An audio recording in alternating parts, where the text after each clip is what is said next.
Thanks.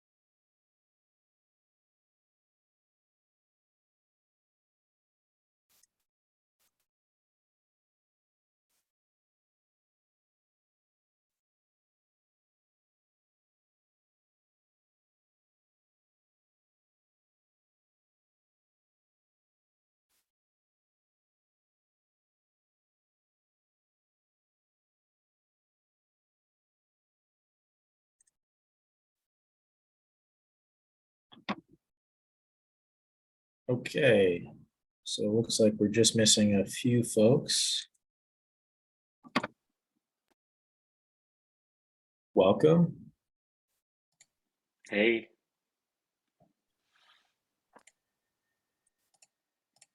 Let's see.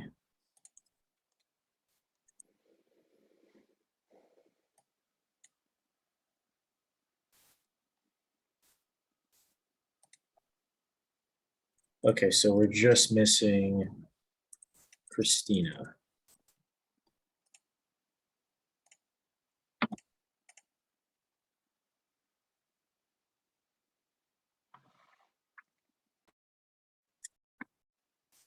Something like that.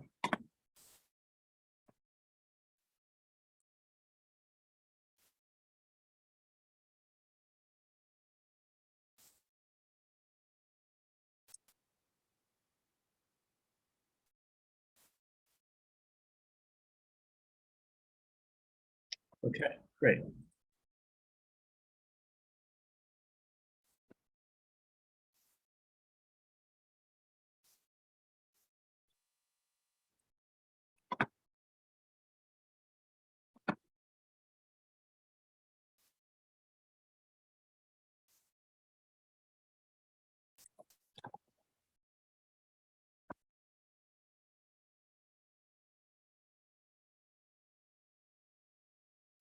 Just a few more technical items, and then we can get started.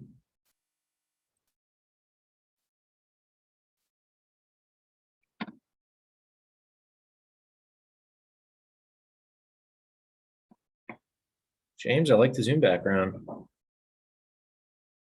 And Kristina, wherever you are, I just promoted you to panelist, so I guess accept the invitation. Let's see. All right, cool. I'm going to make one more note here.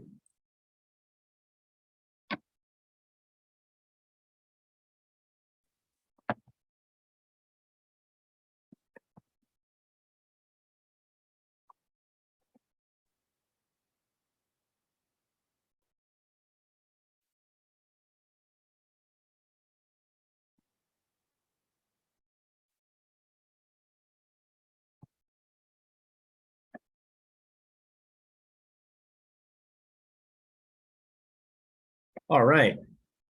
So people are going to trickle in, and fortunately, this is also recorded. Can we just do a quick, I guess by virtue of doing the questions, that is effectively a mic check. So anyway, that'll work. All right, welcome everybody.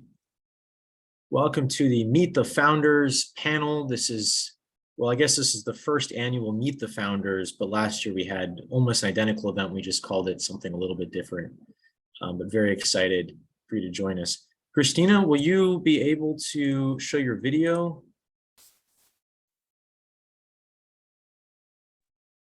Oh, great. That's an affirmative answer. All right, fantastic. Well, thank everybody for joining us, and so now we'll actually get started with the Meet the Founders panel. So So first we'll introduce ourselves. I'll introduce myself and then we'll go around and sort of everybody can follow up. And when you do, actually, as we go along now, why don't everybody in your name, just rename yourself to like your name, but also in parentheses, the name of your company, if you don't mind. Okay. Great. So, hi, I'm Michael Retchin, and I am the Executive Vice President of Strategy for Nucleate. Really thrilled to be here. And I am a third-year PhD student at Memorial Sloan Kettering Cancer Center. I study computational drug discovery, and like everyone else in the organization, I'm also, a volunteer, and I'm doing this because I just think it's really fun and really cool. And one of the reasons I do think it's so fun is because we really get the opportunity to try to empower the next generation of biotech leaders. And those are the people that you're about to hear on this panel discussing their experiences with leading startups out of their labs and out of academia. Prior to graduate school, I helped start a company at Flagship Pioneering and very much got the bug for entrepreneurship. Now I'm kind of turning around and trying to help those that came after me. All right, so with that said, really excited to hand it off. I'm just going to go kind of linearly across my screen. And when you speak, just introduce yourself, maybe your company, a few words about your company, what year you did the Nucleate Activator program. And then in addition, a little bit about like your lab or how you got involved with the company. And then we'll go more depth after. So ideally keep this to maybe about maximum 2 minutes. All right, so first on my screen is Floris. Your turn. Thanks, Michael. Hi, everyone. My name is Floris. I'm CEO and co-founder of Kano Therapeutics. We were last year's cohort of Nucleate, so basically 2020 to 2021. I met throughout Nucleate my co-founder, John Broom, who was back then an MBA student at Sloan. And we incorporated the company, Kano Therapeutics, in December last year, raised our first round of funding May this year from the engine, and just hired our first 2 people. So that's where we are. We have lab space, we've got everything set up. We're currently heads down execution to really get the company off the ground. So the last thing that Michael asked me to talk about is just like, where did this all start? I'm originally from Germany, came over as a postdoc at MIT because a professor from MIT emailed me saying, hey, Floris, I've got this pharma company out there who's interested in something that you did your research on and we did our research on. Why don't we join forces and you have a look if there's actually product possibility here? So came over, went through all these different entrepreneurship accelerator programs, found Nucleate, went through Nucleate and used Nucleate to really realize this venture. All right, and then next on my screen is James with the fancy background. Hi, I'm James Banal, a former postdoc from Professor Mark Bath's lab at MIT, same as Floris. Actually, we met there during her time there, where I work on applying DNA nanotechnology to artificial photosynthesis, quantum computing, and DNA data storage. Mark and I spun out Cache last year, using the foundational breakthrough technology from his lab at MIT. And I did the most recent cohort of Nucleate, the one that just recently passed. We raised our pre-seed, currently raising our seed round. We have our CEO and some few interns and hires recently. Currently have a new lab space. So what is Cache? Cache, in one sentence, is developing the next generation biobanking infrastructure by creating a molecular operating system inspired by biology for biology. Awesome. And James and Floris, we are so thrilled that you're here with us to tell us about your experience. So next on my screen is Kristina. Hi, everyone. I'm Kristina Wang, co-founder and director of corp dev At Aperture Gene Therapy, we're building a platform to engineer AAV capsids and gene regulatory elements to address the gene delivery and expression challenges of genetic medicines. I was part of Nucleate's predecessor, Activate's first cohort in 2018, I believe. I was part of the Manifold team, but since then, I spun out the graduate research I worked on in Mike Greenberg's lab into Apertura. I got my MBA at Harvard Business School. That's where I met Suf and Marissa and started Activate, then Nucleate.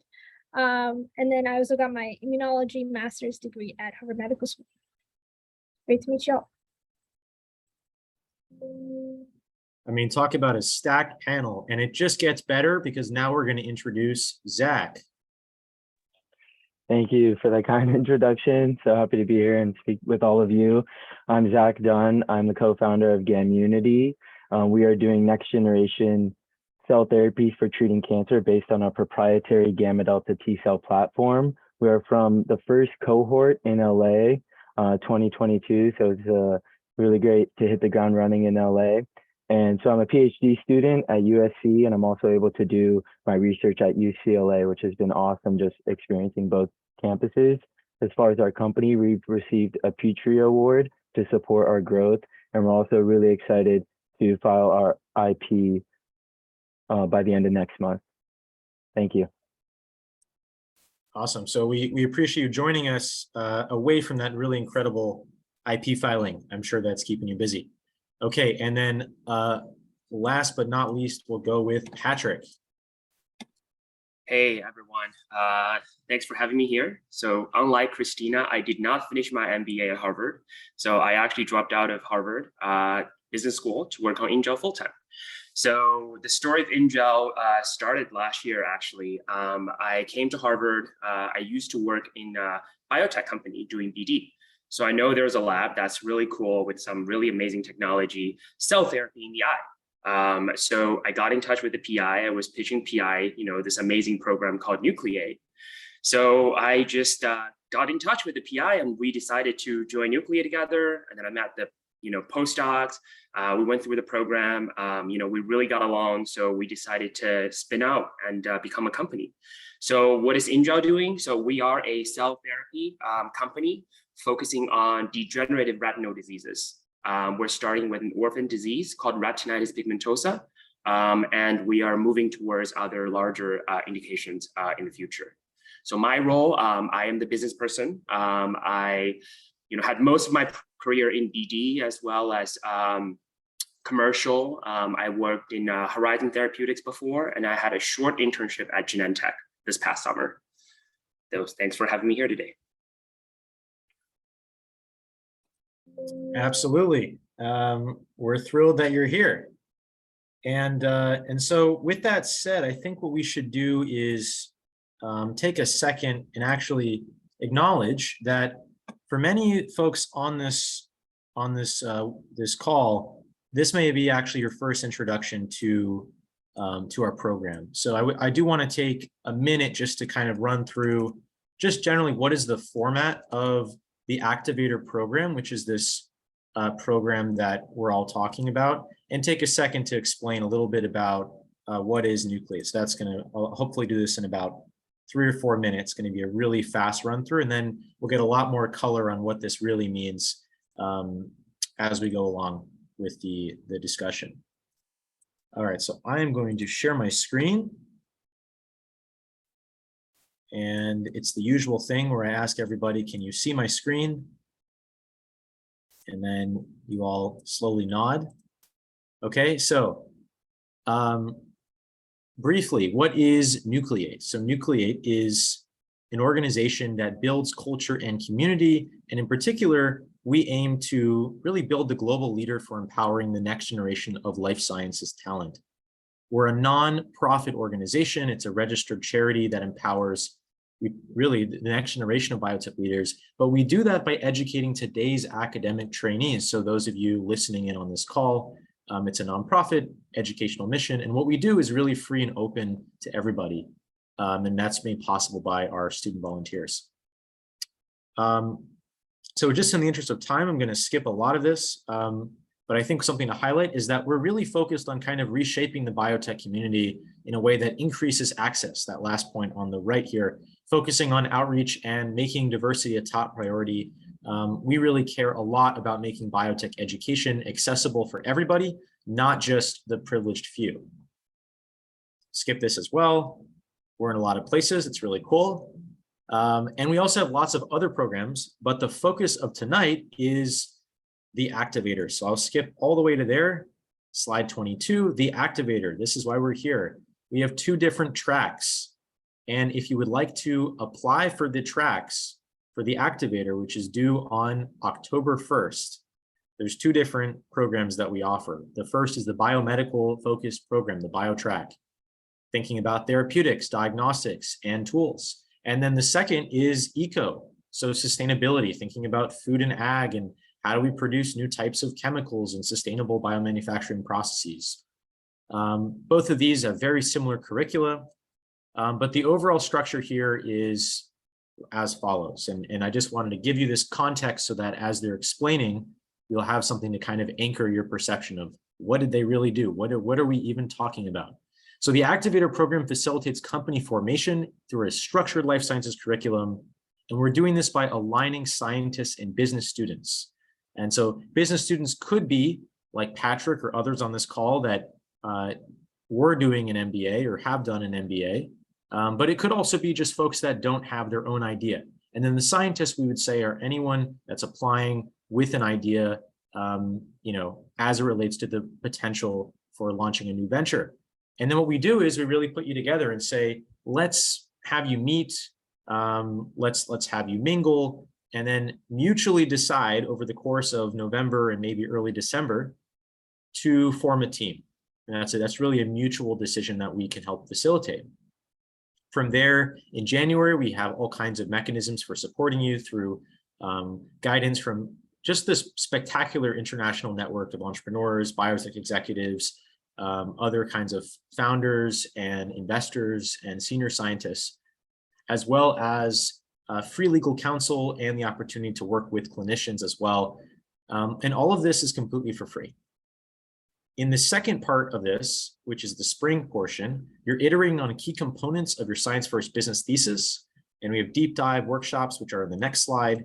And in addition, other sorts of networking opportunities, finally culminating in sort of a demo day. We call it the final pitch, where teams present to just the who's who of your region and talking to renowned academics, industry veterans, top-tier VC judges. It's a great forcing function for getting your story together and being ready to fundraise. Some of these workshops, I won't go through all of them, but I would just say, if you remember those faces that were quickly on the screen earlier, they really helped us think through what are the key steps that a life sciences focused startup has to de-risk before proceeding in actually fundraising and turning into a real company. And there are things like technical risk and market risk and storytelling. And by the end of this tailored curriculum, which is really designed for a biotech company, you're in a position to actually fundraise pretty much immediately. And so this is a New York focused deck. So we, in this case, are talking about Columbia and other universities in New York, but the premise is that you can find co-founders in your own ecosystem, gain mentors among the world's largest biotech network. And then by the end, you'll have throughout the program, a free legal counsel to work with from top tier firms and competing for more than 2 million in exclusive grants and unpriced funding sponsored by our partners. And that's available exclusively for Nucleate teams. Other perks are also here on the slide. And so we're really excited about that as well. So I'm going to stop here. We can always return to this if folks have particular questions for me or in the Q&A portion. But for now, I'm just going to stop talking and turn it back over to our illustrious guests. And so the first question is kind of really asking, and I guess since James just popped up on my screen, or the others as well are now popping up. The first question is really to ask kind of what was your experience like with Nucleate and how did Nucleate help you get started with your company? Really, what is your company's story and how Nucleate fits into it? So again, now I'm going to kind of go like left to right and then down. And on my screen, that will start with James from CacheDNA.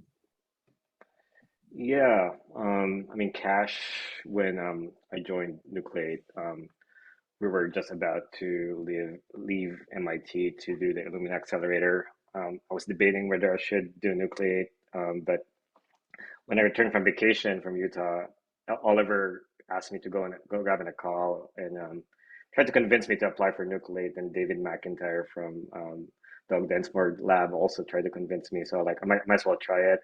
And my predecessors, Floris and Cherry Ackerman, did the program, and they only had positive things to say about it. So might as well do it. And I did. I was a solo founder stepping out of MIT.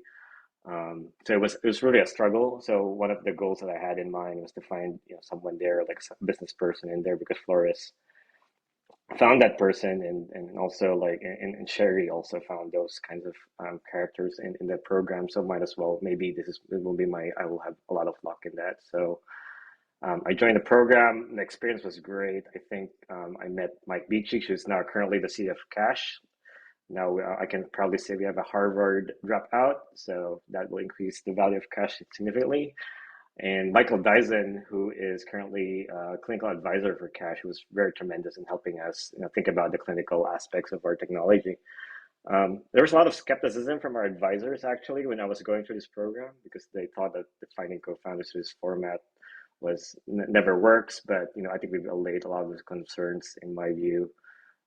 Yeah, so I mean that's been the journey so far, and I think where I started with Cache, the first deck that I used for application, and what we presented in the very last pitch, the difference is night and day. We learned so much. We took advantage of every mentoring opportunity we had, and mentors were incredible.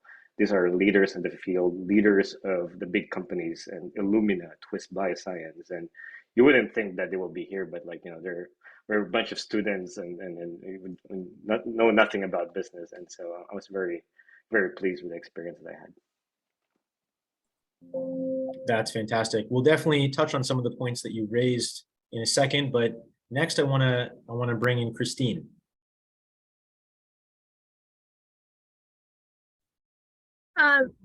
Great. So for me, the biggest impact that Nucleate has had on my entrepreneurial journey, I would say is twofold. One, so I joined the team Manifold initially, but even though I didn't join Manifold full time, after I graduated from grad school, I spun out another company, Apertura Gene Therapy. But that process was still highly invaluable to me, because it essentially walked me through what a startup ideation process, a biotech startup ideation process would look like.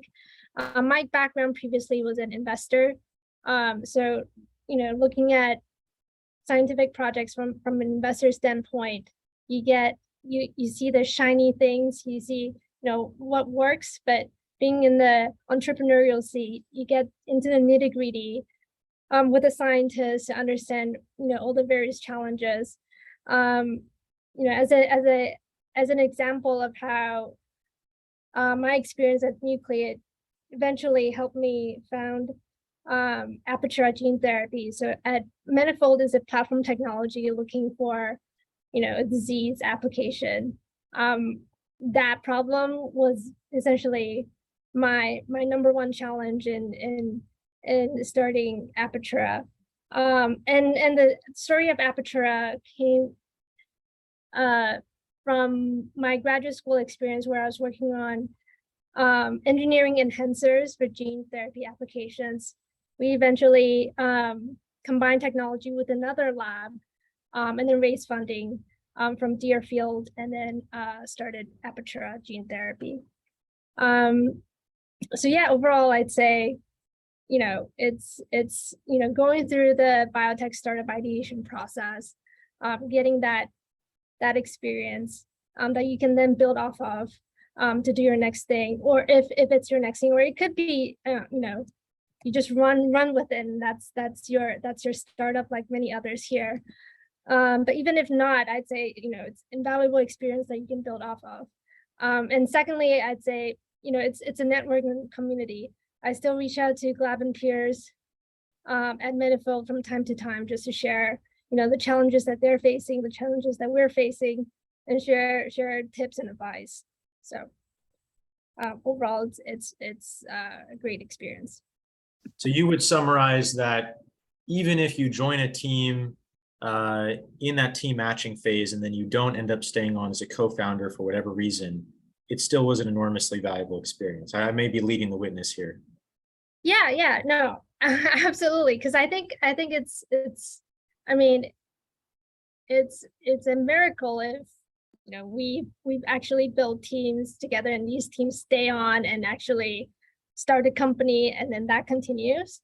And that's certainly part of Nucleate's goal. But I'd say it's also, I would characterize it also as a success if you work on these projects together, and then for what reasons, various interests you kind of split off, but people have different kinds of ambitions. But that process in and of itself, that learning process, I think is invaluable, and the relationships and the network that you gain. But Michael, you put it in more succinctly than I did. Maybe just differently. Well, thank you for sharing that experience. And although Zach is next on my screen, I saw Floris kind of like getting loose over there. Like she seems really prepared to tell us her story next. So we'll go with Floris.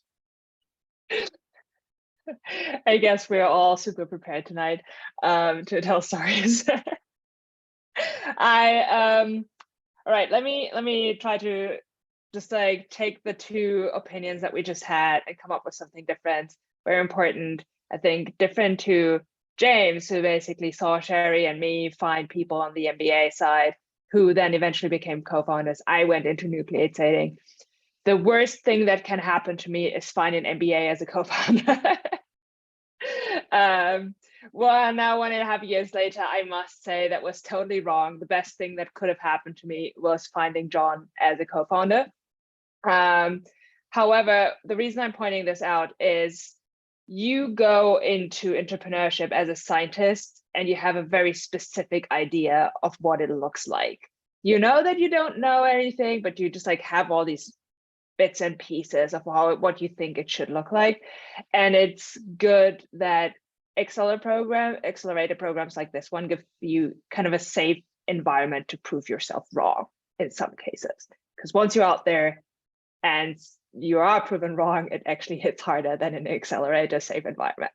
So that's something that I think I learned from Nucleate in terms of, hey, just like we test something, we test pitches, as James said, we see how it reflects, we get the opinion, we take it back, we reiterate. And if you are willing to do that, we're willing to fail fast, then Nucleate is the right thing.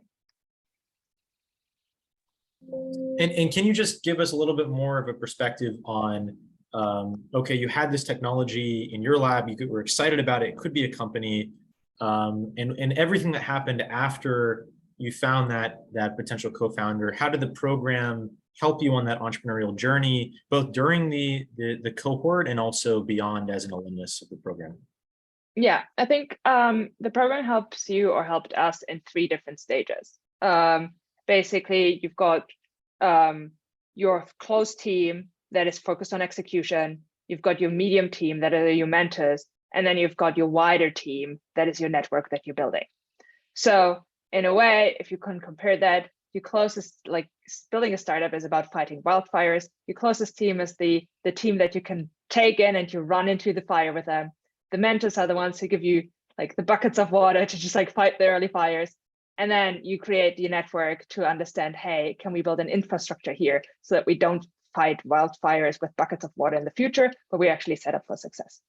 And the way Nucleate helped us in that way is just like, we brought together John as an MBA student and then James DiCarlo as actually a MD with a medical background to build the team to look into, hey, we have this technology here. Is there a market for it from the business point of view? And is there a customer for it from the medical MD side of view, patient point of view? And how can we bring a DNA nanotechnology a production for single-stranded DNA. So something that is more on like, hey, we want to make better materials into turn that into a valuable business. So that was the current, like the focus team. And then the next step of Nucleate was, okay, we give you 3 mentors. So we had 2 investors and 1 CEO who were weekly meeting with us. Just pointing out, one of them was Jake Beekford from Strength Therapeutics, who was, while meeting with us, raising his Series A. He came up with a 50 million Series A a couple of months after we finished Nucleate, which was pretty insane that he took the time still to meet with us. And then Yuri Kukushkin, who is now managing director at one of the bigger funds, basically also like gave us the input from the investor side, and then even came to my birthday barbecue just because he's in the area, and that's how Nucleate works, just like bring people there. So that's kind of the second stage of like mentorship. And then the third stage was just like general idea of what is the network that you're building? Can we put you in contact with investors? And there are just like a couple of people that we were recently in touch with again, and we're just like, just keep in touch for like frequently to figure out if in the future there is some interaction that we can do to just like build the infrastructure to fight all the wildfires that we're facing. I love that metaphor of putting out fires. But unfortunately, I think the next speaker is the wrong person to put out fires, because he gets me fired up every time. So I'm going to turn it over to Zach now to tell us his story. And I swear, these intros are setting the bar really high for me. But yeah, my experience through Nucleate has just been outstanding. Alex Kim is on the call. I'd actually gone to just like this grad social event, and I was going to be on Nucleate leadership.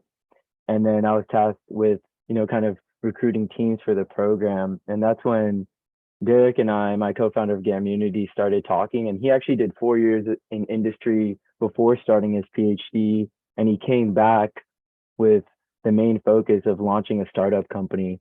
So we were looking, and we do a lot of stem cell derived products, but we were able to get tremendous results using PBMC gamma delta T cells. And there's pluses and minuses to both platforms. Happy to chat about it, but the PBMC project hadn't been explored to the same depth as the stem cell derived products. So we dove in on that, and we were able to find some aspects that would differentiate us from the competitive cell therapy landscape. So that's how the idea behind Gammunity formed. And so we decided to enter Nucleate as a team. And from there, we met Anna. She's an MBA student at USC School of Marshall, and she actually had 4 years of VC experience in biotech. So that really gave us a new perspective on what we were doing. And we had incredible advisors. One of our advisors, Francesca, works at Kite, which is a pioneer in cell therapy. They had one of the first, or the first, FDA-approved CAR T-cell therapy targeting CD19 for B-cell lymphoma. So just having her advice really helped us. And we also had an associate from Vita Ventures, Robert Chang, and he was able to give me an interview actually to be a Vita Venture fellow. So right now I'm doing a fellowship for Vita Ventures, and that, again, it's just opened my eyes to what's out there, what you can do. With a PhD, it's not limiting at all. You don't have to do just the straight science, which I still really enjoy. So it's going to be a difficult decision for me, but it's all good problems to have, going to VC, pursuing the science, and then of course, launching the company first of all. So that is just a way to gain exposure. And during your PhD versus wondering after you graduate, what could have been, or what else is out there for me, this gives you a huge leg up, I think.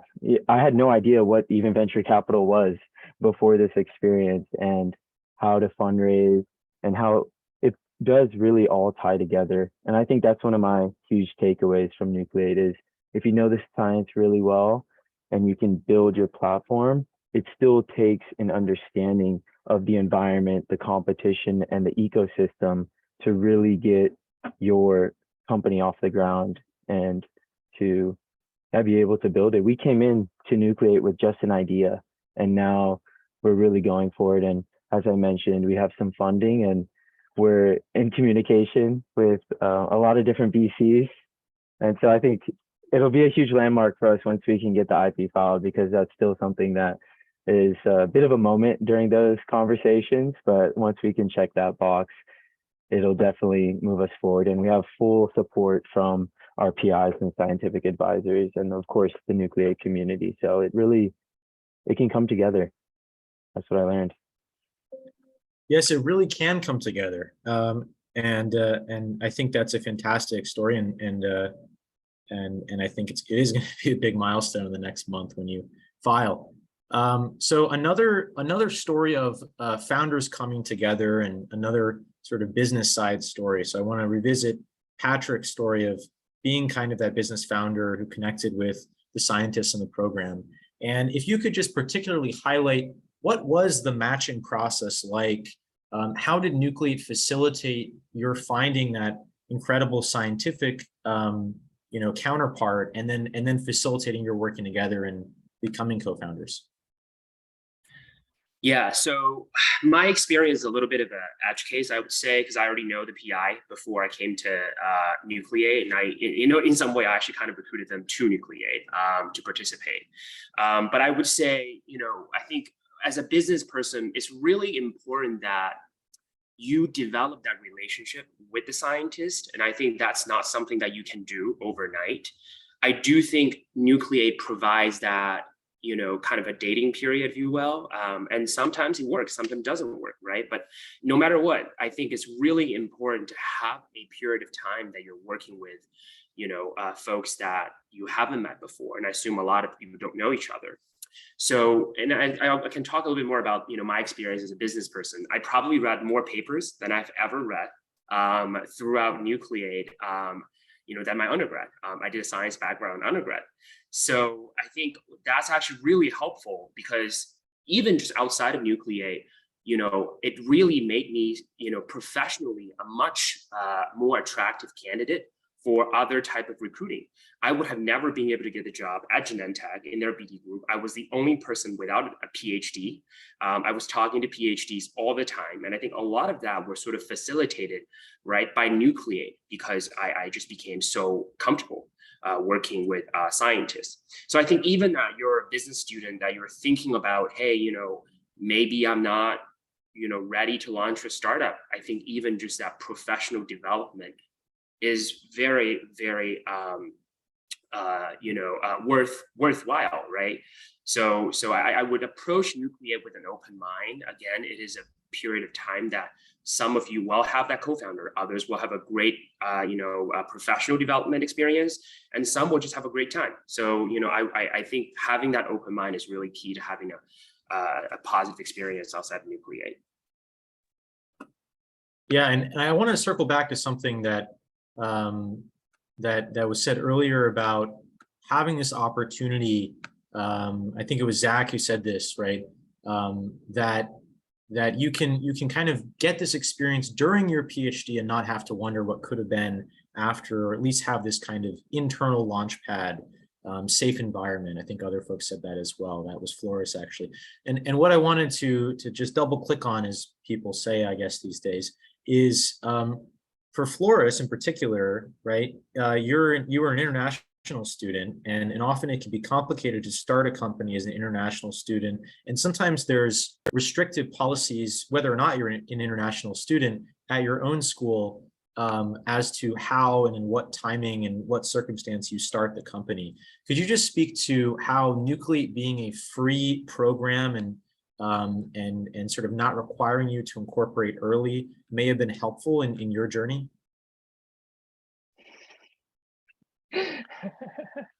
Yeah. Great. So quick background on international like academics. There is a huge difference between international and PhD students and international postdocs.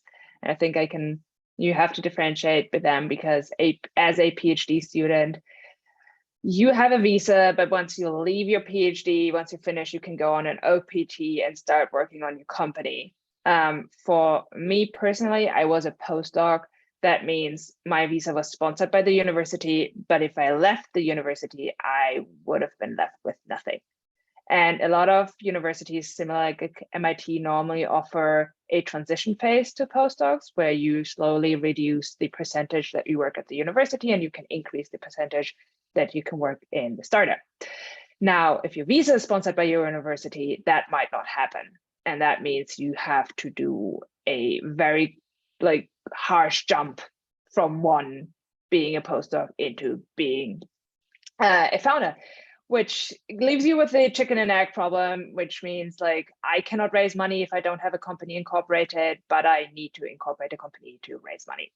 So what happens in Nucleate is you talk to all these investors, you get yourself set up for success.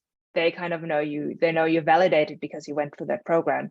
And that will allow us to just line up maybe your investors already so that this jump is easier than you had that before. And of course, it's important, Michael, that this program is free because postdocs in the US don't get that much money.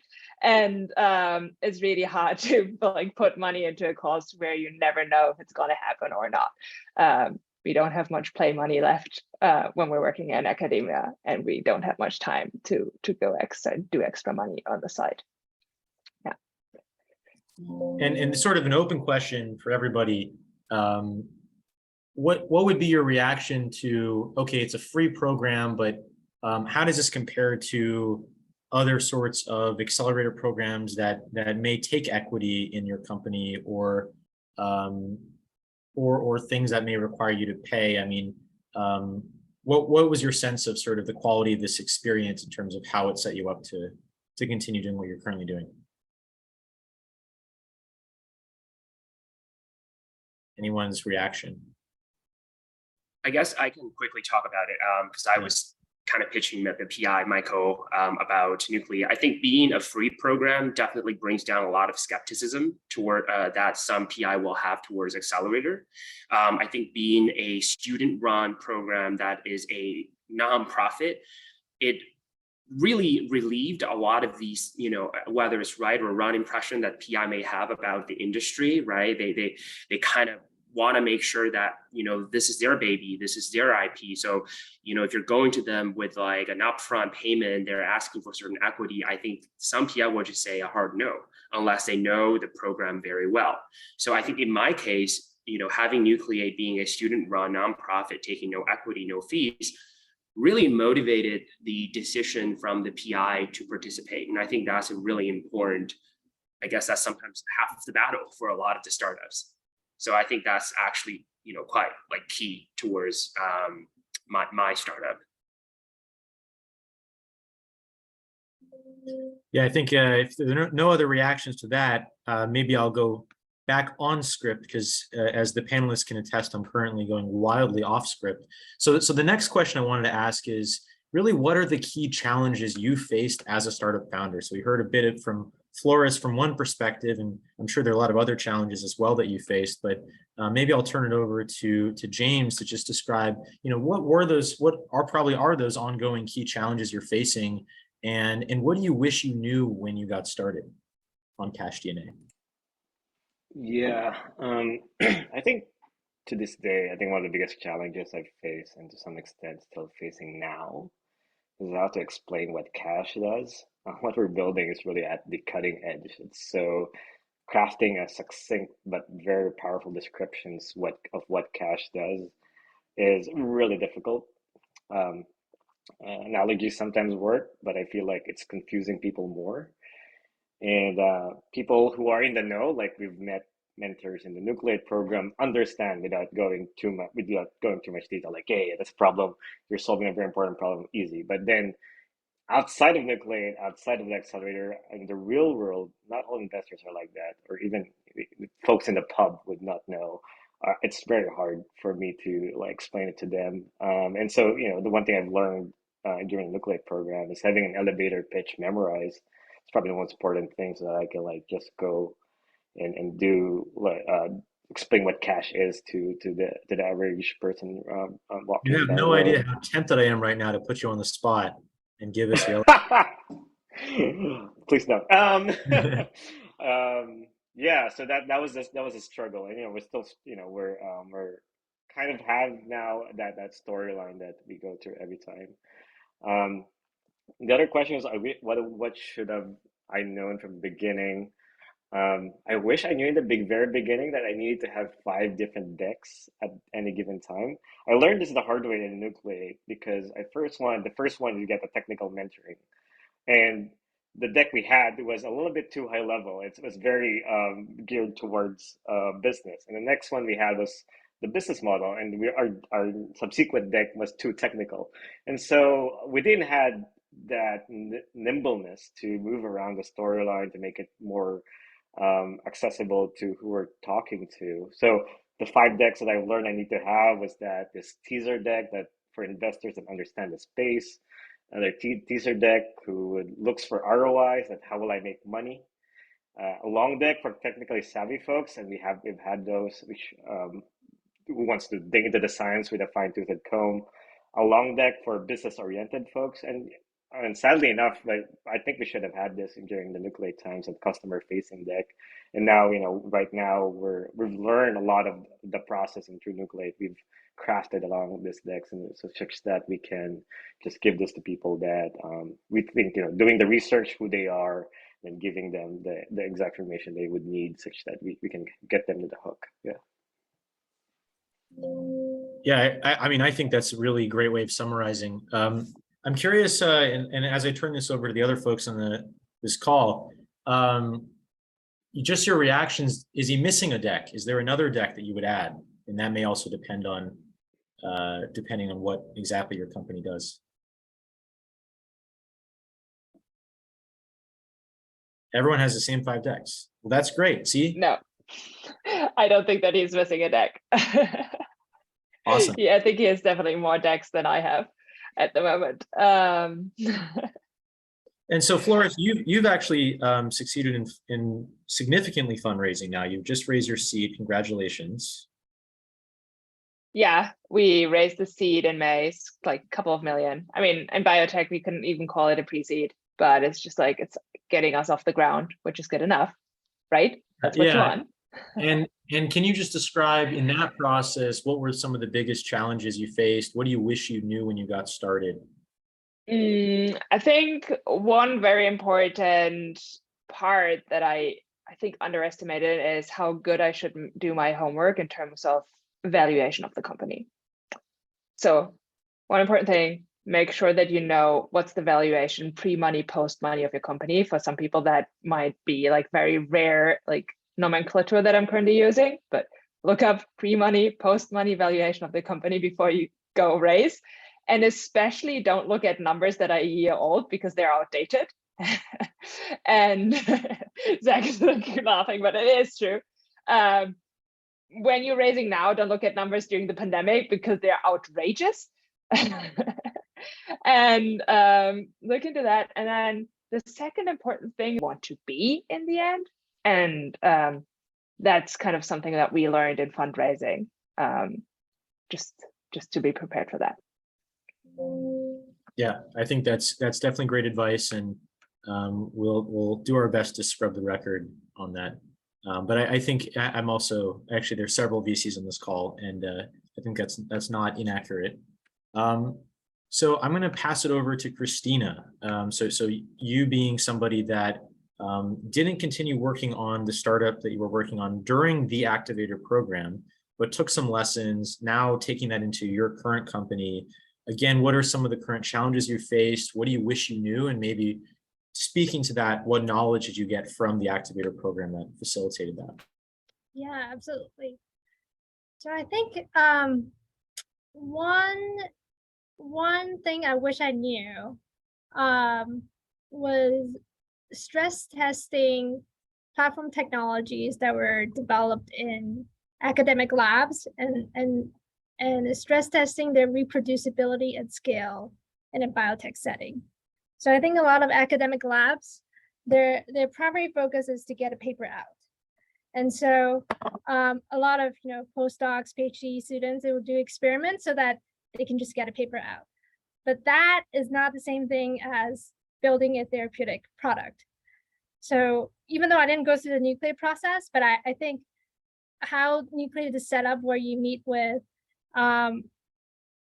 people, senior leadership in pharma companies at VCs, it will help you. They'll ask you questions that will guide you towards, okay, is our technology robust enough in a biotech setting? If not, what are areas that we should be working on, so that once we license the platform technology and start building it in a biotech setting, these are all the things that we should be working on. So that's an important lesson that we're currently living through at Aperture Gene Therapy. And another thing I wish I knew was, having an alignment, or just, better communication among your team members on everyone's commitment to startup. So I had scientific co-founders who, I think their main interest is to stay within academia. One co-founder eventually is now a professor at the Whitehead, it's great, etc. So I think early on you'll go through ups and downs in the startup journey, but maintaining that transparent communication so that we'll everyone understands their goals in this journey, I think is very important. I think that's super important advice, and in the interest of transparent communication, I'm also going to share that we're approaching the end of the just pure speaker phase, and we're going to move to Q&A in a couple of minutes. Before we do, I wanted to turn this sort of general question over to the panel, which is just give us, like a 30-second to minute pitch, quick pitch on why would you apply for the Activator program, whatever that means to you. We'll start with Patrick.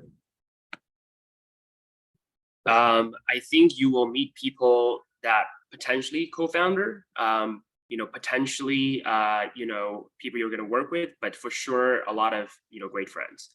So aside from all of these professional things, I just took away so many friends and so many fun moments, and it's just such an amazing and fun community to be part of.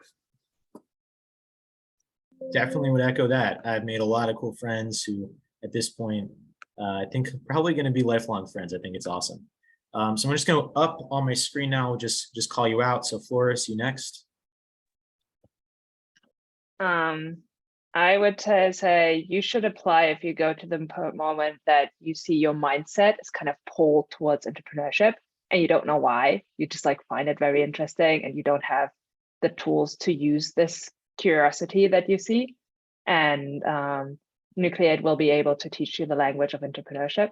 And if you want to learn the language of entrepreneurship, then you should apply. Okay, Zach. Yeah, you should definitely apply to Nucleate because it's going to, first of all, take you out of the lab. If you're a PhD student, you'll be able to meet some people.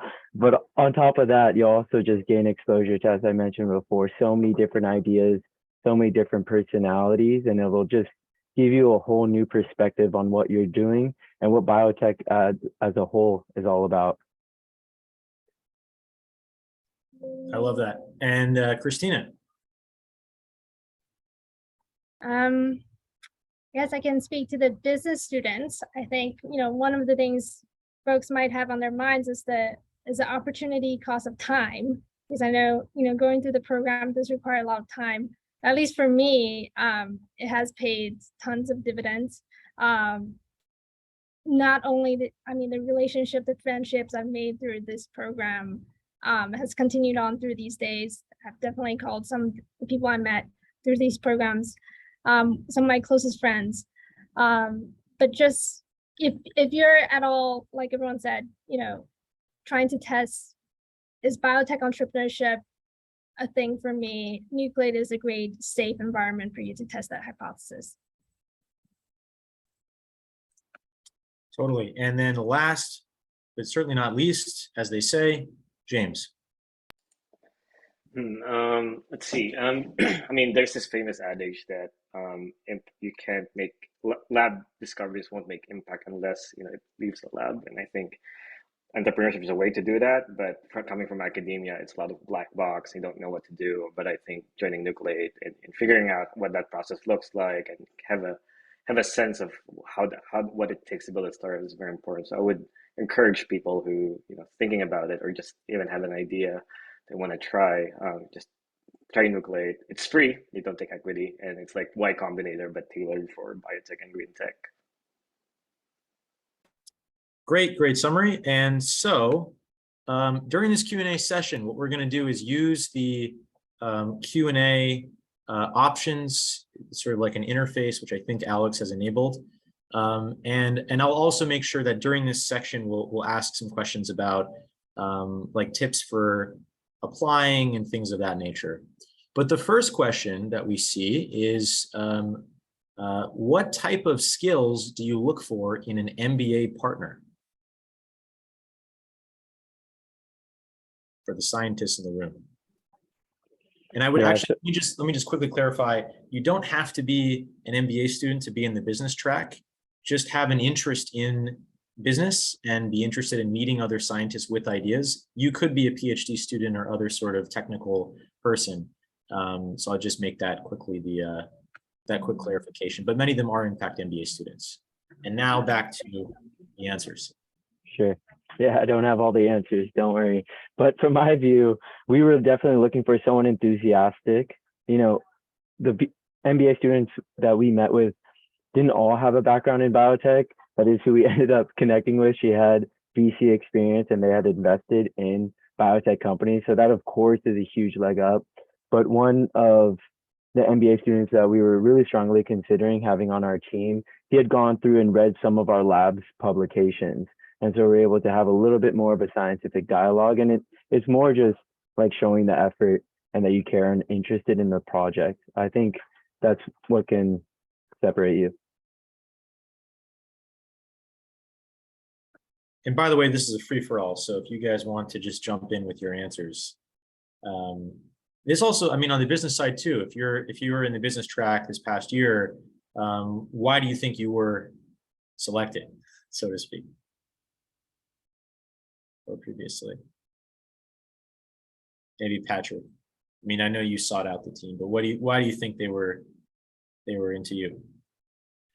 Yeah, I think what Zach said was really key. I think you have to show some interest in the technology, and I think a lot of the projects are fairly early on, so it's not going to be so much about revenue, so much about like profit margin. I think it's a lot more about understanding the technology and the potential to apply it in an area with significant unmet need. So that's a lot more just about understanding the tech. I think also it would be great if you have, that sort of can-do attitude. I think a lot of people early on, in the startup, like it really is about you that can drive this venture forward. So whether that's initiating a meeting with a mentor, reaching out to 20 people a week, whatever you do to like drive this enterprise forward, that's another attribute. I think having that business partner that can bring to the table, bring to the team is going to, increase, the chance of success for the startup. That's awesome. Yeah, and it's really kind of about that close teamwork and showing some really strong interest.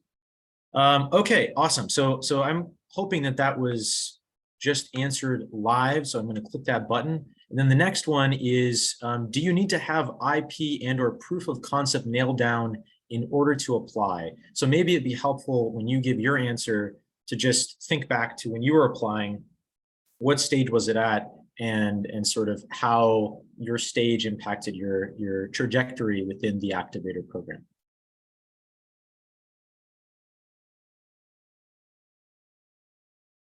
Someone can go. I know I can call on you too. I'm gonna call on Zach. Yeah, I was right about to actually click it. So thank you.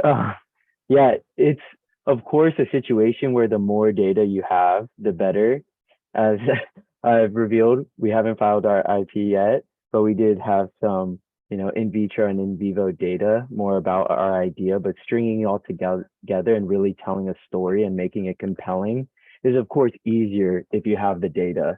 But this is a multiple month program where you can develop your idea as the program's going along. So it's really about having an idea, having the means to execute experiments, and then also just forming your team together and building that, like I said, story that you have. So it's not essential, but it really does help. And along the line, down the road, biotech industry is really heavily based off of patents, and that's kind of just to give more validity to what you've been working on. But at the end of the day, companies pivot this way, that way, they out-license, they in-license different technologies. So it's really just to give, investors and supporters concrete proof that your idea is something worthy of going through the patent process. But as far as for being a part of Nucleate, it's not required. That'll be something that comes down the road if you don't already have it. And I want to invite the others to add complexity or complications to that answer. But before I do, just a quick note. So I guess the way that we would frame it as the Activator program organizers is that you must have spoken to your tech transfer office, and you must have, generally at least spoken to them, probably filed a disclosure with them. You don't necessarily need to have had filed a provisional yet or have a patent yet or anything like that, but you must have spoken to your tech transfer office if you're going to have technology, from your lab, which therefore belongs to your institution. So that said, the others, what was the state of your intellectual property and proof of concept, and how did sort of the Activator program catch you in the swing of that trajectory? I can speak briefly. So for Manifold, when we participated in the Activator program, we didn't have any IP, but it was primarily an idea. There were some experiments, but no IP, and that was intentional, because then at the time, Glab and Peers were still at Harvard in the Church lab, and they wanted to do most of the work and set up the company and file most of the IP at the company, so that the company owns, all the IP rather than Harvard getting a piece of it. So that was highly intentional. For Apertura, there was another complication that, I think folks, hopefully this is helpful for folks on the call, is that a lot of times when work happens in academia, there's pressure requirement, or however you phrase it, to publish. And there are certain things, certain platform technologies that, if you're trying to build a company off of, you probably don't want to publish and tell the whole world, how to run your assay, or, do your technology. So those are things to keep in the back of your mind as you think about IP, the enforceability of method patents versus composition of matter use patents. Do you want to do work in academia or in the company setting? And we'll get maybe one more quick answer on that, and then move on to another question. I think I can answer a little bit. Great. I mean, the stage that Cache was in, we had 2 publications already out and 3 patents filed through MIT. We, as Michael said, we had the intent to, we mentioned to TLO that we're intent to spin out a company. So that was clear in the very beginning. I don't think it's required for Nucleate, as already mentioned by Zach, but it helped a lot the conversations with our mentors and customers, or people that we've met through the Nucleate program, navigate, and that they have more confidence and data we can show where we're at in their technology and where we're going. And so that was at least very helpful in that case. Yeah, I mean, that's just a validation that the technology works, because like I said, Cache was at the very cutting edge of science, and so we were really trying to show people that we know what we're doing. We're not building vaporware. Yeah, I think that's certainly really essential. And so we spent a lot of time talking about mentors and the experts and the workshops and the co-founder matching, but I just wanted to ask, I'm personally curious, since I don't know, what was your experience like with the perks of Nucleate? Now, granted, we've been adding on new perks all the time, and there's going to be a record amount of funding available to our teams exclusively this year. But reflecting on, for example, the free legal counsel, some of the funding prizes, and other things like CRO credits and free compute, how were some of those resources helpful to you, just quickly in your own journey with launching these companies? Yeah, I can speak to that. So we won the Scientific Excellence Award, which is like a few $1,000s that we used to actually buy our first swag for the first time for the company. So Mike and I were very happy to actually have our Cache logo, Cache swag. Felt real at that moment. Now that we have the Cache swag. And then then we won the P3 award, done 100K, and that was tremendous in helping us move. Now we're moving from the Illumina Activator now towards the new lab space in NBC Biolabs in San Carlos, where we now have we have to now pay rent and everything, and so that was very helpful and actually allowed us to have an intern who was very, very helpful to getting the additional proof of concept, actually more rigorous proof of concept that we wanted to do, but wouldn't be able to do without the additional prize that P3 awarded to us. And so overall, like it's just I guess it's like YC. You get some money too if you can through the program. So really, it's just both mentoring and monetary that help Cache in terms of the Nucleate program. Yeah, brilliant. So it sounds like the 100,000 that helped you hire the intern and get key proof of concept was pretty important in your trajectory. That certainly makes my heart warm up a little bit as we go into these colder fall days. Okay, other folks that want to share a little bit about your experience with the perks that you get within this program.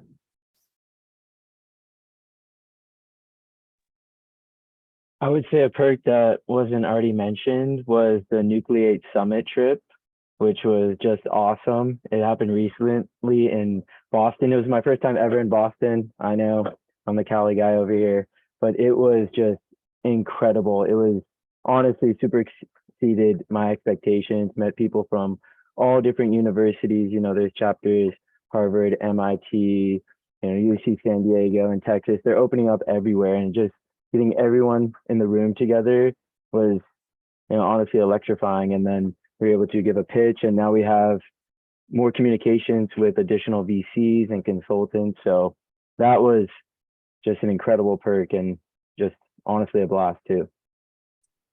Yeah, and so just context, he was not scaling a mountain in Boston, but we had an event, an annual conference, which we call the Nucleate Summit. And we flew out all of the winners from the different regions in the Activator program and had them pitch live on stage for an audience of hundreds of scientists, investors, and other folks from Boston. Super, super fun, and cannot wait to do it next year. All right, other anecdata? Yep. I think what I just remember it really is the IP office hours that we had. So we had actually an IP law firm coming in, taking several hours with us where they would meet, had 2 people on the call, just talking through potential IP. And what was amazing is that a lot of other alternative accelerator programs, they always have an IP session. Everyone always gives an IP session, but it's mostly what Kristina mentioned, this is what IP is, and this is just how you file a patent, and this is what the method is. And so having these people sit down with us was incredible, because we actually took a patent and we completely took it apart and was like, so if we have now this patent and we find it somewhere, how do we react to it? What does it mean? What does it mean if it's pending? What are the claims that we have to look at? How do we as a company have to react of just competitive patents then they come up? How do we interact with them? How do we interact with an IP lawyer? And so that was pretty amazing. And I know that when we raised our first round and like posted it on LinkedIn, I saw the person that did like the IP session with us like it, and still like she's still liking stuff of us. So she's still following up, even though they're not our IP lawyer, like they're not our lawyers or anything, but you can see that they're still voting for us in the background, and that's pretty amazing. I love that story. That is amazing.